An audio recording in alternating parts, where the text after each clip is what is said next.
Good evening. What we think is what we become, once said by Buddha. Welcome to BMC News Live presented by Al Hilal Hospitals and Medical Centers English News. Myself, Shana Sultana, joining you with the daily news updates. Today's headlines. His Highness Sheikh Khalid names chairman of Bahrain Boxing Federation. His Royal Highness Prince Salman thanked by BMF chairman and vice president of FIA. Saudi Arabia approves half dose of Pfizer COVID-19 vaccine for children. Self-driving taxis arrive in Abu Dhabi. Kuwait confirms 12 Omicron cases in travelers arriving from Europe. Today's news in detail. Supreme Council for Youth and Sports SCY's first Deputy Chairman, General Sports Authority Chairman, Bahrain Olympic Committee BOC President, His Highness Sheikh Khalid bin Hamad Al Khalifa issued Edict 18 of 2021 appointing Omar Salman Al Sulais as Chairman of the Bahrain Boxing Federation, Chief Executive Officer of the General Sports Authority and the Secretary General of the Bahrain Olympic Committee shall implement the provisions of the edict, which takes immediate effect upon its publication.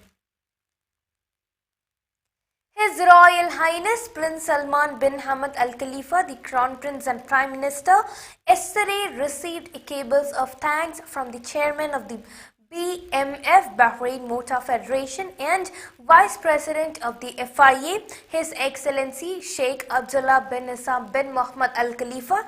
In response to His Royal Highness, congratulations on His Excellency Sheikh Abdullah's winning the FIA election for the 2021 to 2025 term.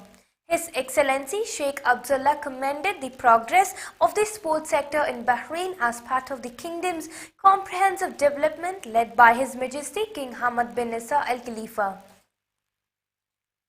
The first batch of promoted teachers for January includes 596 teachers, Education Ministry's Schools Affairs Director General and Head of the Steering Committee in charge of developing the Ministry's institutional structure, Dr. Mohammad Mubarak bin Ahmed has announced. These include 39 promotions from grade 3 to grade 4, 208 from grade 4 to grade 5, 231 from grade 5 to grade 6 and 18 from grade 6 to grade 7, he said. Shura Council's Legislative and Legal Affairs Committee has rejected 2 draft laws to amend the Civil Service Law, which has been prepared in light of the 2 parliamentary proposals aiming to nationalize workforce in the government sector. The committee said the Civil Service Law emphasizes the principle that whoever is appointed to public office should be a Bahraini citizen, and the exemption is to hire non-Bahrainis on a contract basis in case Bahraini candidates are not available. Al Hilal Hospitals and Medical Centers COVID update. COVID updates brought to you by Al Hilal Hospital and Medical Centers.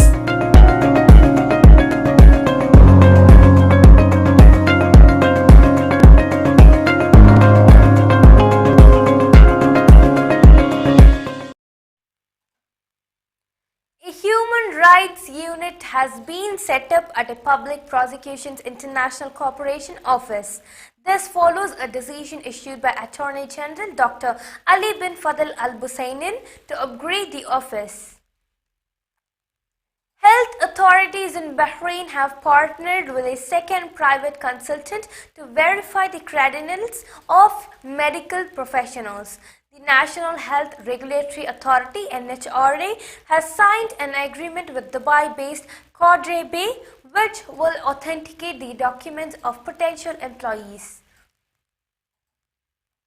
Bahrain Bahrain's most popular farmers market resumes on Saturday after being discontinued due to coronavirus pandemic. When last held in 2019, the market, now in its 9th edition, attracted a record 25,000 people and featured 38 farms and 4 farming companies besides beekeepers and restaurants. The capsule carrying Bahrain's first satellite arrived at the International Space Station ISS yesterday morning. The CRS-24 Cargo Dragon capsule docked at the IDA-3 Zenith docking port at 11. The Health Ministry has announced the closure of 3 restaurants for a week in the capital, southern and northern governorates for violating precautionary measures introduced as part of the yellow COVID-19 alert level. Inspectors also registered violations in 20 restaurants and 8 men's saloons. Now we shall go for a short commercial break.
Welcome back.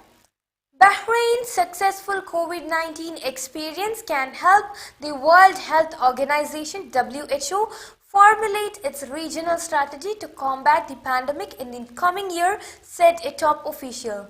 Lauding the kingdom for handling the crisis ably and aptly, WHO Eastern Mediterranean Regional Office EMRO Director Dr. Ahmed Al-Mandari said the data gathered can help in making informed decisions to meet the region's vaccine targets for the year. Bank loan installments will be deferred from January 2022 until June 2022, the Central Bank of Bahrain announced today. The current loan deferral option expires on December 31st. Al Hilal Hospital organized an event at Al Hilal Salmabad Auditorium on 20th December to celebrate the 50th National Day of the Kingdom of Bahrain. The ceremony took place with speeches and cake cutting attended by the members of MP Parliament, Mr. Ibrahim Al-Nafeh, Mr. Yusuf bin Ahmed Al-Tawadi, Ms. Zainab Abdul Amir, Municipal Representative Mr. Ahmed Al-Mukabi, and a few more special guests. Ms. Zahra Bakir, CEO of Consulting and Organization of Exhibitions and Conferences, gave the speech and valued Al Hilal for organizing such a wonderful event. Everyone congratulated His Highness King Hamad bin Isa Al Khalifa on completing the successful 50 years of independence. Dr. Sharad Chandran, the CEO of Al Hilal Hospital, in a speech welcomed the guests and was honored to have everyone in the event. Mr. Asaf Mohammed, BDM of Al Hilal, and Mr. Sahal, the CFO of Al Hilal Group, were also the part of the event. Al Hilal Hospital employees from different departments also participated in the ceremony and expressed their love for the Kingdom of Bahrain. For more details about the event, please contact Anam Bachlani, Digital Marketing Heads and Media, contact number 33553461. Saudi health authorities have approved the Pfizer COVID-19 vaccine for children in the age group of 5 to 11 years. The dose will be administered in 2 phases. Children infected with COVID-19 experience mild symptoms while only a small group gets severe illness and hospitalization, the Deputy Minister of Health said. There are no symptoms reported among children who have received the vaccine, he added. He underlined the need to take the vaccine by a large number of children as they are a source of infection for people in the older age groups. The booster dose will provide lasting protection and the need for it increased following the spread of the mutated Omicron variant and continued presence of a large group of non-vaccinated people, he said. The booster dose, initially for certain groups, has now become a necessity and mandatory for all due to the decrease in immunity, he added. Riyadh season 2021 has attracted more than 6 million visitors as several free of charge zones continued receiving their visitors on a daily basis to meet the needs of all segments of society.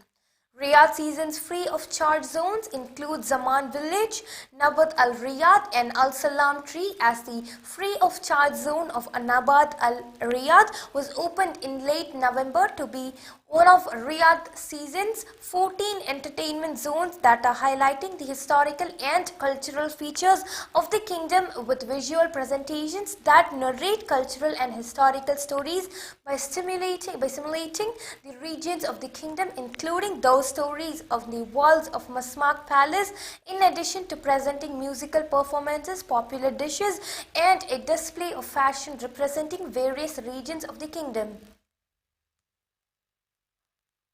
Japan announced on the 21st that 10 employees of the Japanese sushi restaurant Sushiro attached to the Dubai Expo's Japan Pavilion were found to be infected with the new coronavirus. It is believed that a cluster of infected people has occurred in the facility that will be closed until safety is confirmed. The pavilion will continue to open as usual. Residents of Abu Dhabi can now travel around Yas Island in a driverless taxi. Passengers can book a taxi around the clock via the application TXAI, available on Google Play and the iOS App Store.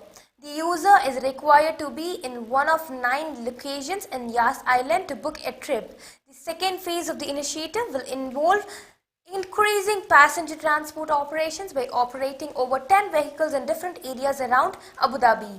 The current fleet of TXAI vehicles consists entirely of electric and hybrid cars, which will help reduce carbon emissions, stated Al-Husani.